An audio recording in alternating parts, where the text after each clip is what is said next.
Hello students, study hack with maths में आप सभी का स्वागत है। जैसे कि प्रीवियस वीडियो में हमने एक मेथड किया था, Gauss elimination method for solving the linear equations for 3 variables.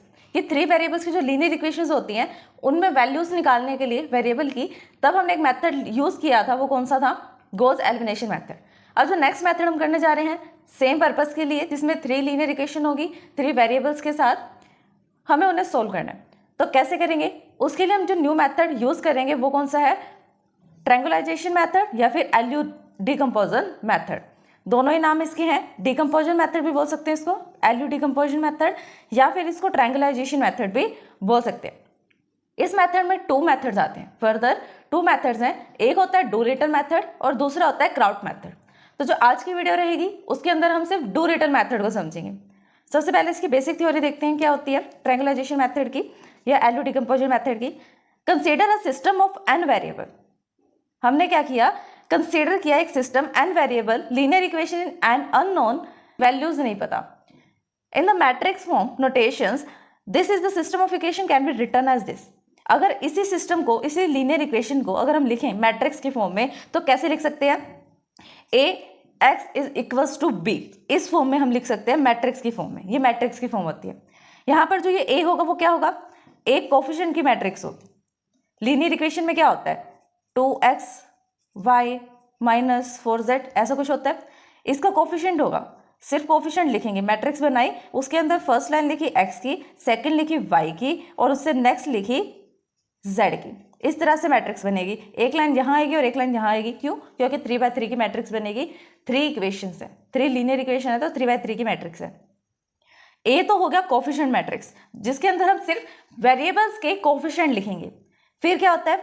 फिर आएगा x। x क्या होता है? x के अंदर मैट्रिक्स के जो अननोन वेरिएबल्स हैं यूज हो रहे हैं वो लिखेंगे। जैसे किसी मैट्रिक्स में या किसी इक्वेशन में क्या दिया होता है? वेरिएबल x1 x2 x3 ऐसे दिया होता है। किसी में x y z दिया होता है। तो अलग अलग मेथड्स हो गए ना। जो भी अननोन वेरिएबल्स होंगे वो कहाँ पे लिखे जाएंगे? x नाम के मैट्रिक्स में। और कैसे लिखे जाएंगे? x वाली मैट्रिक्स में इस तरह, x y फिर z।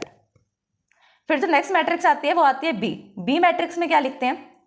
B matrix is the constants. B is the matrix of constant. Constants की मैट्रिक्स होती है।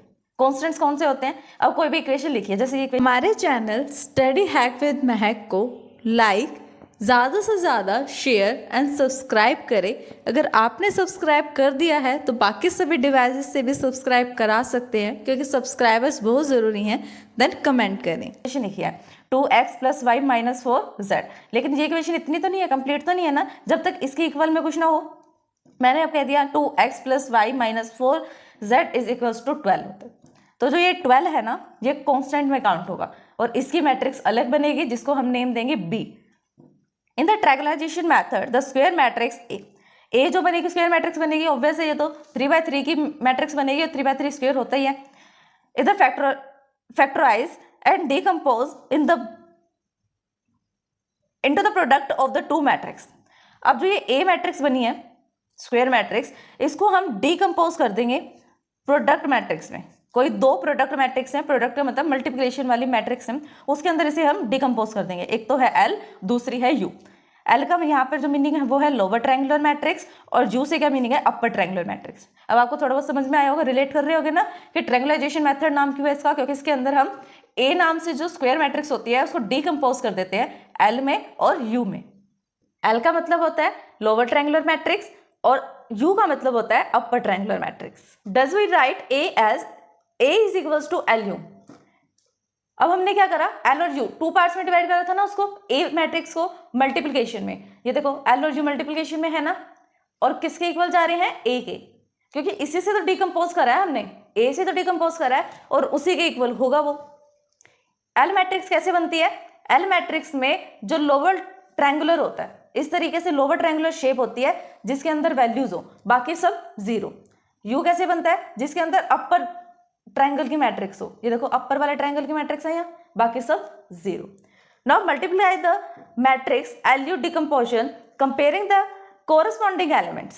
Resultant matrix will be elements of matrix A. We obtain the equation for them. अब हम क्या करेंगे? A = LU तो है, ये एल है, ये यू है, और इसको ए की इक्वल रखेंगे जो ए की वैल्यूज थी, कोफिशिएंट निकाले थे हमने। फिर उसके इक्वल जो कॉरस्पॉन्डिंग वैल्यू आएगी उसके यूज करके, उन सब का यूज करके L11, L21, L31, L22 और U1, U12, U31 जितने भी ये मैट्रिक्स के एलिमेंट्स है ना, इनकी वैल्यू फाइंड करेंगे in order to obtain the unique solution. Unique solution लेने के लिए हम क्या कर रहे हैं, LII या फिर UII का यूज कर रहे हैं, मतलब हर बार वैल्यू डिफरेंट आएगी। Hence there are the following two methods। अब टू मेथड्स है, मैंने आपको पहले बताया था, एक तो होता है डूलिटल मेथड और दूसरा होता है क्राउट मेथड। आज जो हम कर रहे हैं वो सिर्फ डूलिटल मेथड करेंगे। देखते हैं फर्स्टली डूलिटल मेथड क्या होता है। तो ये होता है हमारा फर्स्ट मेथड, डूलिटल मेथड। इसमें क्या होता है, in this method we take L11 is equals to 1. The coefficient matrix of A is decomposed into the product of lower triangular matrix L is the diagonal element are unities. Upper triangular matrix U. This method is called the Doolittle method. देखो Dolittle में और kraut में थोड़ा सा difference होता है, same method होते हैं बिल्कुल, क्योंकि ट्रायंगुलराइजेशन की मेथड है। बस एक छोटा सा डिफरेंस क्या आता है, जो L ट्रायंगुलर मैट्रिक्स और U ट्रायंगुलर मैट्रिक्स है ना, उसमें डिफरेंस आता है। जब हम डूलिटल मेथड का यूज करते हैं तब हम जो मैनिपुलेशन कर रहे होते हैं या फिर यूज करते हैं जिस मैट्रिक्स का मोस्टली जो यूज करते हैं वो लोअर ट्रायंगुलर मैट्रिक्स होती है।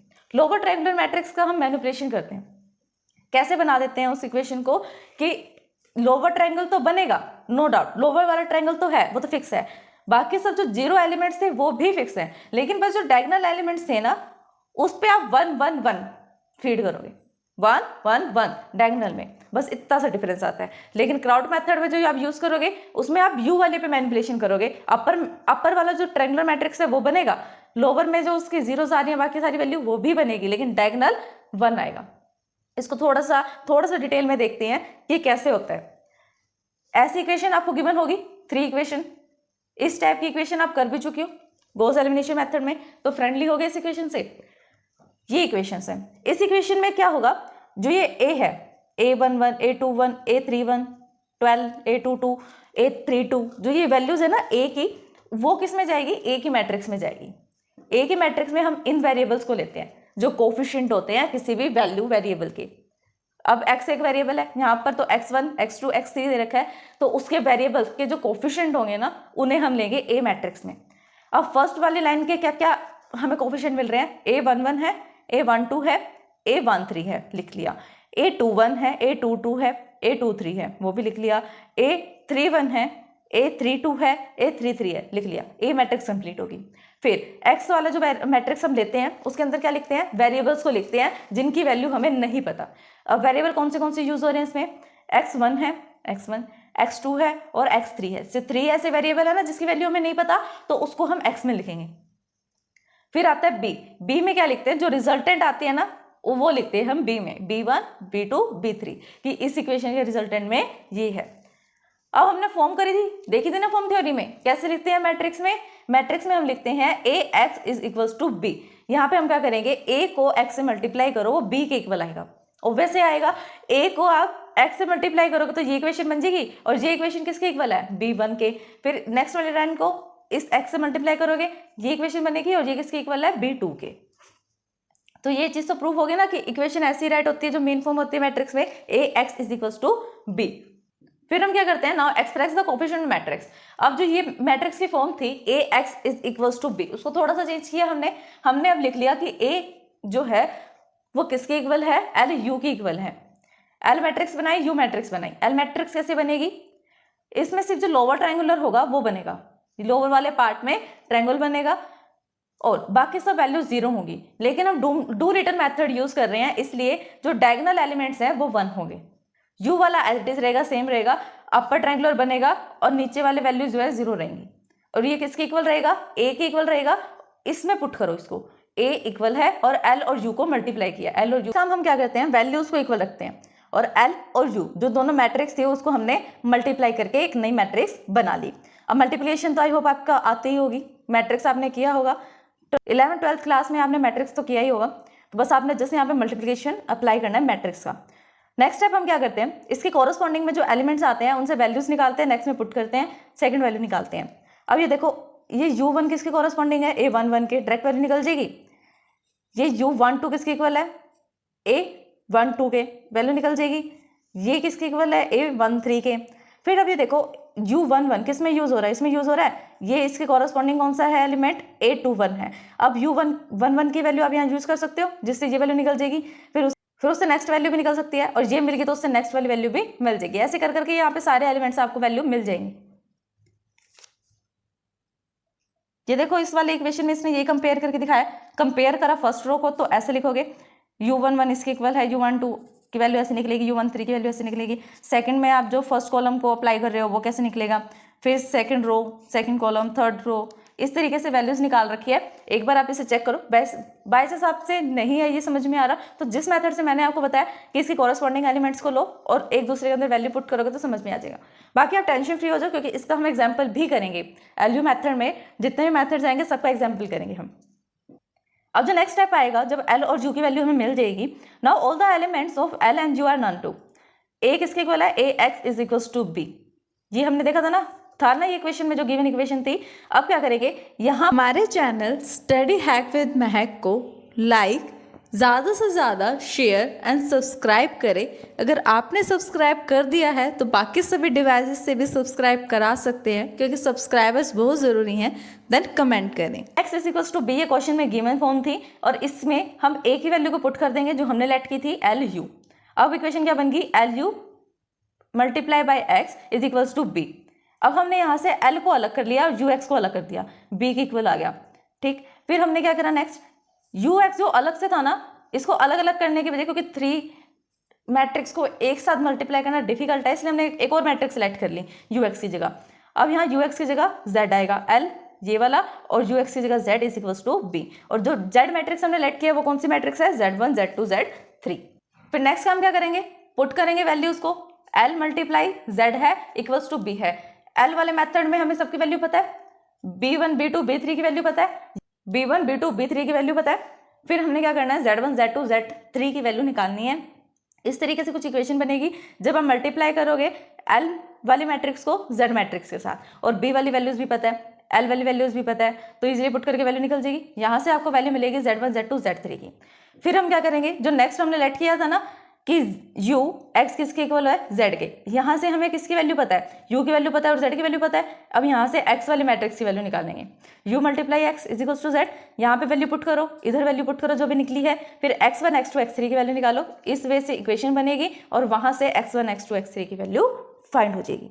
तो स्टूडेंट्स ये था हमारा आज का method, LU method, LU decomposition method और ट्रायंगुलाइजेशन मेथड। उसके अंदर भी आज हमने फर्स्ट मेथड किया, डू रिटर्न मेथड। तो अगर इस मेथड को समझने में आपको कोई भी प्रॉब्लम आई है देन आप हमें कमेंट कर सकते हैं। Thanks for watching my video.